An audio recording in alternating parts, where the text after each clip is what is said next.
আজ কর্তামশাইয়ের আবদার একটু লাল লাল ঝাল ঝাল করে মটন কষা খাবে। চলো বানিয়ে ফেলি। তো প্রথমে কড়াইতে তেল গরম হতে দিয়ে তার মধ্যে আমি গোটা গরম মশলা, গোটা জিরে, শুকনো লঙ্কা দিয়ে 4টে মিডিয়াম সাইজের পেঁয়াজ কুচি কুচি করে কেটে নিয়েছি, সেগুলোকে ফ্রাই করে নেব। হালকা ব্রাউন কালার হয়ে গেলেই তার মধ্যে দিয়ে দেবো টমেটো, আদা রসুন কাঁচা লঙ্কার পেস্ট। তারপর দেব সামান্য লবণ, লঙ্কার গুঁড়ো, জিরের গুঁড়ো, হলুদ গুঁড়ো দিয়ে মশলাটাকে ভালো করে কষিয়ে নেব। মশলা থেকে দেখো তেল ছেড়ে দিয়েছে, তার মানে আমার মশলাটা কষানো হয়ে গেছে। এবার এর মধ্যে আমি মটনগুলো দিয়ে দেবো। আমি এখানে 1 কেজি মটন নিয়েছি।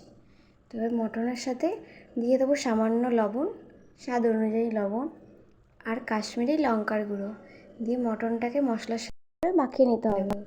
তবে বন্ধুরা, মশলাটা কষানোর সময় দেখতে হবে পুরো যেন শুকিয়ে না যায়, জল দিয়ে দিয়ে কষাতে হবে, তাহলে মটনটা ভালো সিদ্ধ হবে, টেস্টটাও ভালো আসবে। তো আমি এইভাবেই যে কষিয়ে নিয়েছি।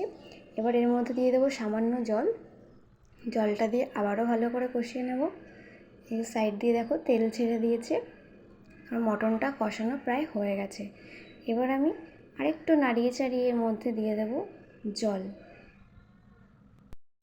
জলটা একটু বেশি করে দিতে হবে যাতে মটনটা ভালোভাবে সিদ্ধ হয়। তো আমি এই যে পরিমাপ মতো জল দিয়ে দিয়েছি। এবার এটাকে 40 থেকে 45 মিনিট কুক হতে দেবো। 40 থেকে 45 মিনিট কুক হওয়ার পরে দেখো এইরকম কালারটা চলে এসেছে। এবার উপর দিয়ে গরম মশলা ছড়িয়ে নামিয়ে নিলেই মটন কষা তৈরি। তো